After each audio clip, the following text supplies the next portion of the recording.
এই সময় অনেক কিছুর সাক্ষী, অনেক উত্থান পতনের সাক্ষী। এই যে আজকে আমরা ঝিনাইদহ শোলকুপায় আছি, আরামসে নামাজ পড়ছি। গত এক সপ্তাহ আগেও চট্টগ্রাম, কুমিল্লা, নোয়াখালীর মানুষ জানতো না তাদের এই পরিস্থিতি হবে। এমন অবস্থা হলো, উদ্ধার করার মতো উদ্ধার করতে যাবে কে সেই সুযোগও নাই। ফেনীর মধ্যে এমন অবস্থা হলো, সেনাবাহিনী ব্যতীত কেউ যেতে পারছে না। নৌকা দিয়ে, বুট দিয়ে আর উদ্ধার করা হচ্ছে না। কি ভয়ঙ্কর পরিবেশ!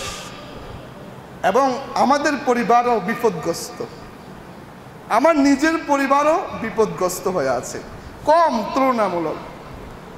তাহলে সময় কত কিছু সময় দেখিয়ে যায়। ক্ষমতা, রাজত্ব, অর্থ, যৌবন, সময় সব কিছুকে ধূলিসাৎ করে দেয়।